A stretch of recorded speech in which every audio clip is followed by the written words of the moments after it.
Hi everyone, my name is Ruth Plymale and I'm in the biology department at Ouachita Baptist University in Arkansas. Today I'm going to spend most of the time telling you about the cures that we run at Ouachita. First though, I'm going to tell you about some important characteristics of good cures, give you a brief survey of different cures that I know about, and then spend most of the time telling you about the cures that we run. To start with, I am actually in the preliminary stages of designing a new cure for fall in which my students will ask and answer research questions using open source data online. I really wanted something that the students could do if they had suddenly had to leave campus. And so I thought open source data, that's going to be the way to go. But then that also kind of made me be thinking about what is research? If I have to explain to somebody, doesn't involve being in the lab or necessarily measuring something, or what is research? And so I think it boils down to these two characteristics. Number one, creating new information or discovering new information. And then number two, being able to tell the story of that information to someone else. So creating and communicating new information I think is really fundamental to research, whether it is wet bench research, bioinformatics research, research in English. The students need to know that they are contributing to the field and they need to be able to tell other people about their contribution. So with that in mind, these are 5 characteristics that my colleague Nathan Reyna and I have come up with or identified as being important in successful cures. So characteristic number 1. The cure must have a unique component to where each student or student group feels ownership over their project. So this is very clearly seen in the HHMI SEA-PHAGES project, where the students all follow the same set of procedures, but each student finds their own phage. And you better believe they're all thinking that their phage is better than everyone else's phage. They name their phage. They can't wait to get the electron micrograph of their phage. And so we see really, really strong student ownership because there is enough unique in the project for each student's project to be a little bit different. And that allows the ownership component.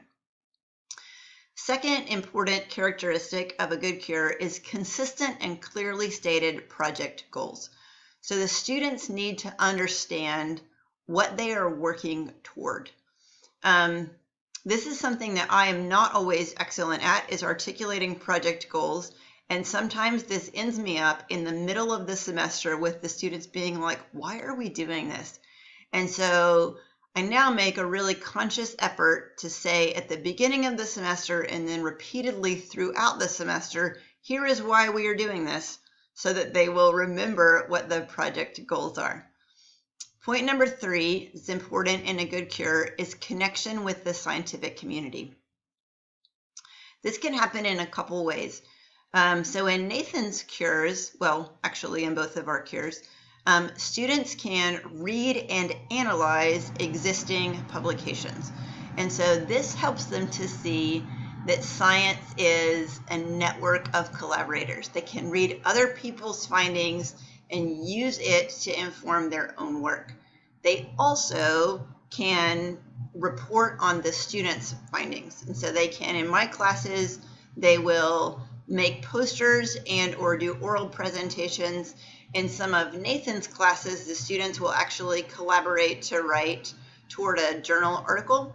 And so there can be different ways to connect with the scientific community, but that is crucially important that the students don't just think that this is some random in-class project. They understand its place within the larger scientific context. Point number 4 in a good cure is the project must be challenging enough to engage the students and to hold their interest. And then point number 5 is there must be a manageable number of techniques with enough repetition for the students to be able to be good at the techniques and then to develop the self-confidence that comes with them being researchers. So these are the 5 components of a good cure. When most people think about cures, they think about a semester-long project. But maybe that won't work for you in all of your classes. Maybe you're going to start synthetic biology as a semester cure in one class, and that goes really well. And so you want to try a cure in one of your other classes, but you're just not sure about rolling out a whole semester to start with. You want to start small and go from there. Modules are perfect for this. And so each of these can be done as a 2 to 4 week, module within your semester. And then if it goes really well, you can expand it from there. So these are some cure modules that you could look into. This is a short list of published and available cure courses that you might run. These are semester-long courses. Both the AR Cure and the CBEC, Nathan runs, actually. And so to learn more about CBEC, you can go to that website there or talk to Nathan. You might have noticed that the Tiny Earth project is on both the module list and the course list. It can be short or a whole semester, just depending on what the students do with the bacteria once they have found them. So I just wanted to give you guys these in case you weren't familiar with all of the ones that were available. And then, of course, you can always write your own. So now I'm going to spend the rest of the time telling you about cures at Ouachita. So the very first cure that we did was the HHMI SEA-PHAGES program, which we started in 2011.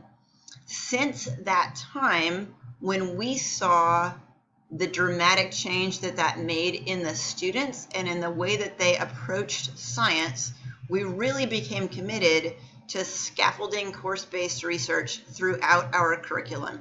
And so we now offer cure labs in all of our General Biology 1 labs and in our upper level junior senior courses, microbiology, which I teach, and then cell biology and genetics, both of which Nathan teaches. So as I mentioned, the SEA-PHAGES lab was our first adventure into course-based research. We were completely freaked out and had no idea what we were doing, but we hung in there, and now we are confident enough to write our own cures. And so if this is you, if you're like feel real nervous and you think that you're never going to get it, just hang in there. You'll definitely get it. There's plenty of people that used to feel like you and will be happy to help you along the way. So the HHMI SEA-PHAGES program, again, is where students can isolate and characterize a unique bacteriophage. And this sense of ownership is just absolutely vital. Even if the students are all doing the same process, there must be a mechanism for them to each ask a slightly different research question so that they can feel ownership over their project. This is one of our lab options for the General Biology 1 lab. It meets twice a week, whereas the rest of our General Biology 1 labs only meet once a week. I teach the fall bacteriophage discovery lab component, which is, of course, a cure lab. Nathan teaches the spring bioinformatics course, which is a lecture course, but Nathan still teaches it very much like a cure. It's very much a discovery-based process, very, very light on the lecture, very heavy on the discovery. So the SEA-PHAGES lab went so well that, again, we started it out with just this twice-a-week lab. I really wanted to be able to introduce a cure lab to all of our General Biology 1 students. But I wasn't confident how to start. I knew that a twice-a-week lab was not feasible for all of our students. And so where to go from there? The next one that I heard about that seemed like it might be a good fit was the PARE project. The PARE project is a 2 to 4 week module where students they grow and then count tetracycline resistant bacteria in the environment. There are add-ons that you can do to this lab with different PCR techniques if you want it to last longer, but the initial lab is a 2 to 4 week, just depending on how you spread it out and how often your lab meets. And so this project is designed to be a coordinated high school college research mentoring experience where college students will partner with high school students. The high school students will collect the soil. The college students will do all the dilutions and plating and then communicate their findings back to the high school students. This is a brilliant idea. Unfortunately, we did not have a very strong high school partnership with our local high school. And so the result of this was, number one, my students did not feel any sense of ownership. From their point of view, they just got this random soil. They had never met the person it came from. They did not know anything about the location. So unfortunately, from my students' point of view, even though this was a research-based lab, it ended up to not be super different from a cookbook type lab. They just received a sample, were given directions to follow, and then did it. So this was really informational to me. If you have a good cure procedure, but you don't take the time to set the groundwork with the students, be sure that they understand the project goals, which I did not do a very good job with in this instance, then the students can really lose the research component. And then it's not a very valuable experience for them, and then ends up to be not a very valuable experience for you either. It was for me. I learned a lot about how to change in the future. So I guess it was valuable. But anyway, whether you are adapting an existing cure or writing your own, it's just critically important that the students buy in, that they have a sense of ownership, that they understand the value of research, that they understand the value of and the goals of the specific project that you are doing in order for them to invest their time and their energy into the project. Since we have done the PARE project, I've tried a couple of other labs, and the one that I'm doing now, which I absolutely love, is the KOMBUCHA lab. And so the KOMBUCHA lab is what I now use for the General Biology 1 lab students that do not do SEA-PHAGES. So we have SEA-PHAGES. It is one lab section. It meets twice a week, only in the fall. But then we have the rest of the lab sections for General Biology 1 in the fall, and then all of the lab sections in the spring. So what did those people do? They do the KOMBUCHA lab. And so kombucha is a fermented tea beverage. You make sweetened tea, and then it's fermented by a symbiotic mixture of bacteria and yeast, producing initially ethanol by the yeast, which the bacteria consume to make acetic acid. It's a really neat system. Also, it's hard to mess up, and it's very safe. The bacteria and yeast starters that I bought were actually sold by a beverage company to do at-home brewing. We do not drink this in the lab, but it is safe, so I don't need to worry about the students hurting themselves. I have no biosafety concerns. So like I said, this meets once a week. I really like this lab, so a couple of changes that I made from the PARE lab. First, the students have a much stronger sense of ownership. I start everyone off with the control kombucha, which you can see the jar farthest to the left that says control jar. And this is black tea with white sugar. So everyone starts out with that. They watch it, they see how it gets fizzy, they check the pH, initial discovery phase. And then the students, each group, proposes the change that they would like to make. So they get to make 2 changes, one at a time. And for each change, they say what change they want to make, why they want to make that change, and then what they think is going to happen. And so I'm trying to build into them the practice of experimental design. It's a little bit rough because they're freshmen, but we're starting to think about it. Why do you think this is going to happen? What is the evidence that you have for that? Do you have the appropriate controls? That kind of thing. And so these other two pictures, the tubes and the plates, are some of the experiments that we do. We do yeast colony counts for the different jars, and then for the liquid part, as well as for the solid mat of bacteria and yeast. And then we do not have a mechanism for the freshmen to measure the really specific organic acids that are produced by the kombucha.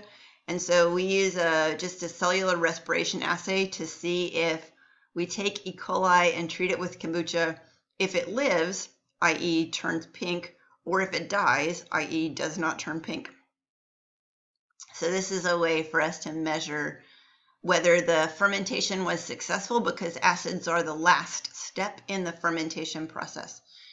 And so I'm just super excited about this lab. As I mentioned, each student group can do their own thing. And so they're on their phone looking up different kombucha recipes because they want to know it's going to work, but they still want it to be their own. And so there is a strong sense of ownership that is possible through this kombucha lab. I personally have gotten to be way better at explaining the project goals to the students. And so I put them in the syllabus. I talk about them the first day. I talk about them repeatedly throughout the semester. The one thing that I feel still could use improving with this lab is the scientific community aspect. And so we do look at scientific literature a little bit, but that's something that I would like to improve more. The students do in-class presentations, but there's no dissemination of their information outside of class. And so as I'm continuing to work on the cures, this community aspect is definitely something that I am wanting to improve. The kombucha lab is pretty challenging. You might not think it would be that challenging to do a fermentation, but a lot of these students have never had to make detailed observations, have definitely never kept a good lab notebook, have never used pipetters, have never made dilutions, have never done repeatable things. And so all of the different skills that we work with them on to just help them become better researchers in the future, all of these things actually are very challenging for the freshmen. But we practice them over and over and over. And so by the end of the semester, the students are rock stars. They can pipette like none other. And then at the beginning of the semester, like they don't even know how to hold the pipetter, right? And so this lab does definitely still need some work, but I feel like it has been pretty successful. I've run it 2 semesters now. In addition to teaching the General Biology 1 labs, I also do the Majors Microbiology course, which is offered in the spring semester. And so the lab that we do for that is a variation of the Tiny Earth lab. And so being a microbiology course, the students need to leave with basic microbiology skills. And so we do a cure lab in that the students will isolate a new bacterium, screen it for antibiotic production. They get to name it a lab name. Then we have kind of a pause and we do a prescribed part of the lab, which is all of the metabolic testing that is normally done in microbiology. I feel like it is super important for my students to not miss out on the phenol red test or mannitol salt agar or some of these other standard microbiology media. After that, the students go back to their bacterium and they can design and complete an independent project on their bacterium now that they have learned about its antibiotic production capability as well as its metabolic abilities. So this is a little bit of a variation from the way that the Tiny Earth Lab was originally designed. But I feel like it's okay for cure labs to be flexible enough to have a research component, but still get the students basic information if they need it, which is the case in microbiology. So this is run 4 to 6 hours. It's a twice a week lab. The last two cure labs that we have both belong to Nathan. So I'm just going to briefly mention them, and then you can get more information from him if you'd like. The first one is Nathan's cell biology lab, and it is taught in the fall. And this lab is amazing. It's pretty similar to the kombucha lab in that all of the students start out receiving cancer cells. Unfortunately, I can't remember what kind, maybe glioblastoma. You'll have to check with Nathan. Each set of students receives some cancer cells, and their first job is to not kill them. So this is very similar to when the freshmen do the basic kombucha. They're just learning about how cell culture works, making sure that they have good aseptic technique, learning the basics of when to change the media, all of that.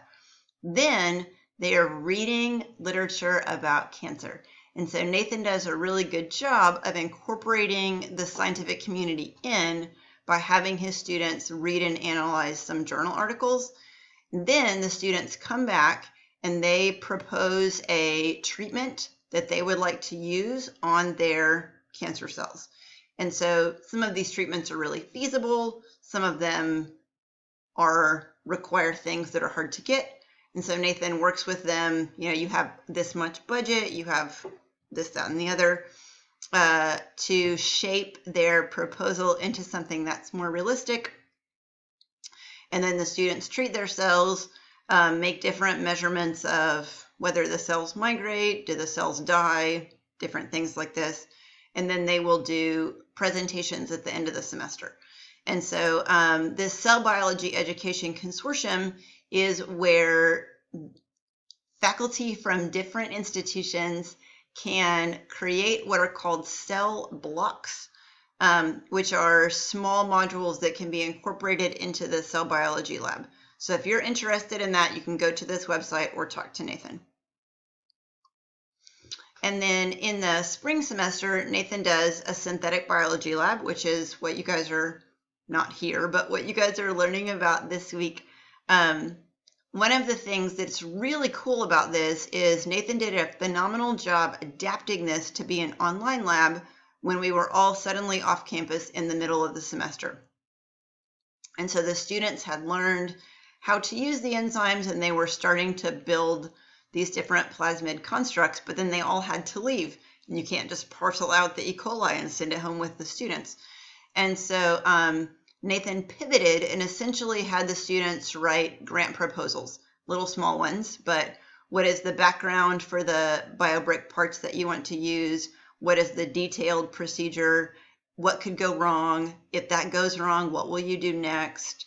And so he had to make a little timeline. And so he had them do basically the work of research, creating a new thing and telling the story about how it works, but they were all doing it from home. And that was just the niftiest thing ever. So it's definitely possible to do cures as online labs. You just have to be a little bit more creative about what it means to do research. So that's actually the last slide. I just had a couple of other ones that I wanted to put up just so that you guys could see them. You can take a screenshot or something. So this page is different places that you can find cures. And so if you're looking for one that's not in biology, you have a specific interest, these are great places to look. And then thinking about both the budget uncertainty and the time uncertainty that has come with the coronavirus, I pulled up different miscellaneous resources, some of which I have used, some of which I have never used, that I think could help you to do online research if that is something that you are interested in. So there's actually 2 pages. This page is a pretty diverse list of resources. And then this page is all gene and genome resources for annotating and analyzing human genome, mouse genome, zebrafish genome, basically model genomes. There is just rich data available that students can analyze if this is something that you're interested in and would like to use in your courses, especially going forward during these uncertain times. So if you guys have any questions or comments, I'll be happy to visit with you more, or you can always talk to Nathan. Talk to you later. Bye.